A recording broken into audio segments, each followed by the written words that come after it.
Hello friends, I am Kirti and welcome back to my channel. I hope आप सभी लोग अच्छे होंगे, खुश रहिए, मस्त रहिए, व्यस्त रहिए, अपनी तैयारी अच्छे से करते रहिए।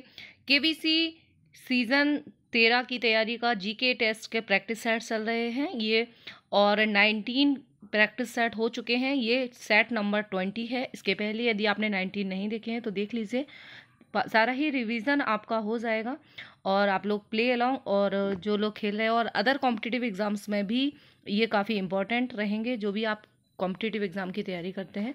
चलिए स्टार्ट करते हैं। फर्स्ट क्वेश्चन है, मयूर सिंहासन किसने बनाया था?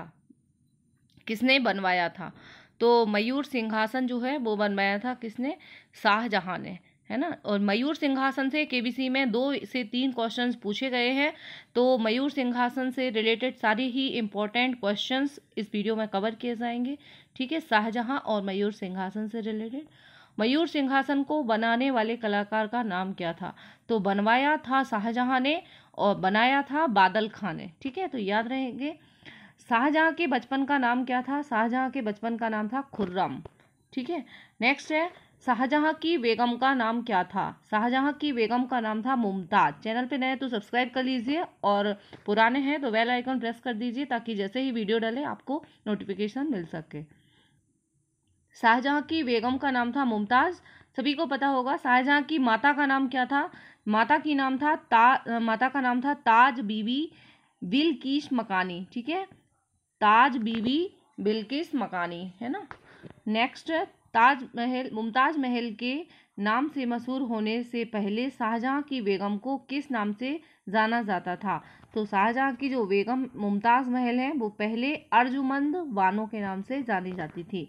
पहले उनका नाम था अर्जुमंद बानो, बाद में उनका नाम मुमताज महल पड़ा। ठीक है, नेक्स्ट क्वेश्चन, जहांगीर के सबसे छोटे बेटे शहरयार की शादी किसके साथ हुई थी? तो जहांगीर के सबसे छोटे बेटे शहरयार की शादी हुई थी नूरजहां के पहले पति से उत्पन्न पुत्री से। ठीक है, नूरजहां के पहले पति के उत्पन्न पुत्री से। ये क्वेश्चंस जो हैं ऐसे ही आप याद कर लीजिए, क्योंकि ज़्यादा डिटेल आप पढ़ेंगे तो फिर फंस जाएंगे। ये हिस्ट्री जो है बहुत ज़्यादा, जितना डिटेल में जाते जाओ उतना होता है। और इनको याद करने की ट्रिक जो है, सारे ही मुगल साम्राज्य के जो शासक रहे हैं उनको याद करने की ट्रिक मैंने आप लोगों को एक वीडियो डाला है, आप देख सकते हैं, सर्च कर लीजिए मुगल शासक याद करने की ट्रिक। चैनल पे जाएंगे और सर्च करेंगे तो मिल जाएगा आपको, है ना, लर्न करने की ट्रिक। बहुत ही आसान ट्रिक है आप, और इसके आई बटन में भी मैं आपको वीडियो में डाल दूंगी, वहाँ से भी आप देख सकते हैं। नेक्स्ट क्वेश्चन है, शाहजहां ने किसकी सहायता से राजगद्दी हासिल की थी? शाहजहां ने आसफ खां की सहायता से राजगद्दी हासिल की थी। ठीक है, आसफ खां की सहायता से। नेक्स्ट क्वेश्चन, शाहजहां के समय कौन सी जगह मुगल के हाथ से निकल गई थी? तो कंधार जो है वो मुगल साम्राज्य से निकल गया था, मुगल साम्राज्य का शासन नहीं था कंधार। ठीक है, अभी चूंकि कंधार काफ़ी अफगानिस्तान भी ज़्यादा चर्चे में है, तो ये क्वेश्चंस भी हम लोग याद रखेंगे। हो सकता है ध्यान आ जाए उन लोगों को, केबीसी वालों को, और डाल देंगे क्वेश्चंस। नेक्स्ट क्वेश्चन, शाहजहां ने आगरा से अपनी राजधानी कहाँ परिवर्तित की थी? शाहजहां ने आगरा से अपनी राजधानी परिवर्तित की थी शाहजहानाबाद। पुरानी दिल्ली को शाहजहानाबाद के नाम से जाना जाता है, तो आगरा में थी पहले शाहजहां की राजधानी, फिर उसने शाहजहानाबाद या नई दिल्ली में, पुरानी दिल्ली सॉरी, कर ली। ठीक है, नेक्स्ट है, लाल किला और किला ए मुबारक का निर्माण किसने करवाया था?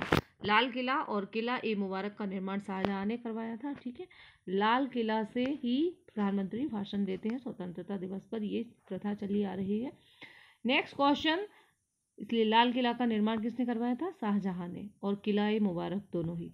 शाहजहां ने अपनी बेगम मुमताज महल का मकबरा कहाँ बनवाया था? ठीक है, तो ये किसी को बताने की जरूरत नहीं है, आगरा में, है ना। नेक्स्ट क्वेश्चन, मुमताज महल के मकबरे को किस नाम से जाना जाता है? तो ये ताजमहल के नाम से जाना जाता है, जो कि शाहजहां की बेगम का मकबरा, मुमताज महल का मकबरा है। नेक्स्ट क्वेश्चन, ताजमहल के निर्माण में कितना समय लगा था? तो ताजमहल के निर्माण में 20 साल लगे थे। ठीक है, ताजमहल का निर्माण कार्य कब शुरू किया गया था? ये किया गया था 1632 में। नेक्स्ट, ताजमहल के वास्तुविद कौन थे? ताजमहल के वास्तुविद थे उस्ताद ईसा खां और उस्ताद अहमद लाहौरी। ये क्वेश्चन वास्तुविद का पूछा गया है केबीसी में। आज से 4 साल पहले ये क्वेश्चन पूछा गया था। वास्तुविद, ताजमहल के वास्तुविद कौन थे? ताजमहल चर्चा में रहा था तो उसके वास्तुकार पूछे गए थे। केबीसी में करंट अफेयर से क्वेश्चंस पूछे जाते हैं, हिस्ट्री से वही क्वेश्चन पूछे जाते हैं जो करंट में चर्चा में रहे होते हैं, उसके बैकग्राउंड में जाके। अभी जो अफगानिस्तान के हालात हैं तो अफगानिस्तान से डायरेक्ट क्वेश्चन भी पूछे जाएंगे, और यदि बड़ा क्वेश्चन बना 1 करोड़ का या 7 करोड़ का या 50 लाख का, तो बड़े क्वेश्चन जो हैं वो बैकग्राउंड में जाके पूछे जा सकते हैं, जो वियतनाम युद्ध हुआ में। इसीलिए आप लोग देखते नहीं हैं, जो करंट अफेयर्स के वीडियोस रहते हैं उनको ज़रूर देखा कीजिए, जो टॉपिक वाइज बनते हैं। भले ही वो केबीसी में डायरेक्ट ना पूछे जाएं, बट वहाँ से क्वेश्चंस अराइज हो सकते हैं, बैकग्राउंड में जाके क्वेश्चंस बनेंगे। बड़े क्वेश्चन जो रहते हैं, जो अदर कॉम्पिटिटिव एग्जाम में जैसे यूपीएससी और यूपीएससी लेवल के तो क्वेश्चन केबीसी में नहीं आते हैं, बट मैंने यूपीएससी के भी क्वेश्चंस, चूंकि मैं यूपीएससी वालों को भी पढ़ाती हूँ तो सॉल्व करती हूँ, तो बट वो लेवल नहीं रहता है। यूपीएससी के क्वेश्चन का लेवल सिर्फ 7 करोड़ या 1 करोड़ वाला क्वेश्चन ही रह सकता है। बाकी जो अदर स्टेट के पीसीएस होते हैं, या जैसे मैं एमपीपीएससी के लिए जो अब सीरीज स्टार्ट करूँगी, वो भी केबीसी वालों के लिए काफ़ी इंपॉर्टेंट रहेगा, क्योंकि वहाँ से भी क्वेश्चन अराइज हो सकते हैं। आगरा का मोती मस्जिद, जो ताजमहल को बनाने में इस्तेमाल किया गया संगमरमर कहाँ से लाया गया था? ताजमहल का जो संगमरमर था वो कहाँ से लाया गया था? मकराना, राजस्थान से। ठीक है, तो ये क्वेश्चन जो लोग राजस्थान वाले हैं उनसे ज़रूर, मतलब उनको तो पता होना ही चाहिए, है ना। बाकी और लोगों को भी पता हो, स्पेशली स्टेट से यदि कोई फैक्ट है और जो अपना विश्व विरासत स्थल है और किसी स्पेशल उस स्टेट से पर्टिकुलर उसमें स्थित है, और वहाँ से यदि कोई स्पेसिफिक चीज़ हुई है तो वो ज़रूर याद रखेंगे। आगरा का मोती मस्जिद किसने बनवाया था? तो ये भी शाहजहां ने बनवाया था। शाहजहां के समय आने वाले फ्रांसीसी का नाम क्या था? ठीक है, फ्रांसिस वर्नियर और टर्वर्नियर। ठीक है, तो ये अलग अलग जो शासक हुए हैं मुगल साम्राज्य, उनके समय में अलग अलग जगह से फ्रांसीसी भी आए हैं, और इटली के नागरिकों ने, चाइना के यात्रियों ने, सब लोगों ने अलग अलग यात्रा की है अलग अलग लोगों के टाइम पे। तो ये क्वेश्चंस बन सकते हैं। अभी हम शाहजहां से रिलेटेड क्वेश्चन पढ़ रहे हैं, इसलिए यहाँ पे पूरे ही शाहजहां से रिलेटेड फैक्ट कवर किए गए हैं। फ्रांसिस बर्नियर और टर्वर्नियर। नेक्स्ट है, शाहजहां के दरबार में संस्कृत के कौन से पंडित मौजूद थे? शाहजहां के दरबार में संस्कृत के कबीर, आचार्य सरस्वती और जगन्नाथ पंडित मौजूद थे। कबीर, आचार्य सरस्वती और जगन्नाथ पंडित। ठीक है, ये शाहजहां के संस्कृत के पंडित थे। कवि जगन्नाथ पंडित ने किसकी रचना की थी? तो इन्होंने की थी रस गंगाधर और गंगा लहरी की रचना। नेक्स्ट, किसने उपनिषदों का अनुवाद फारसी में करवाया था? ये क्वेश्चन पूछा गया है पिछले साल ही, आप लोगों को यदि याद हो तो।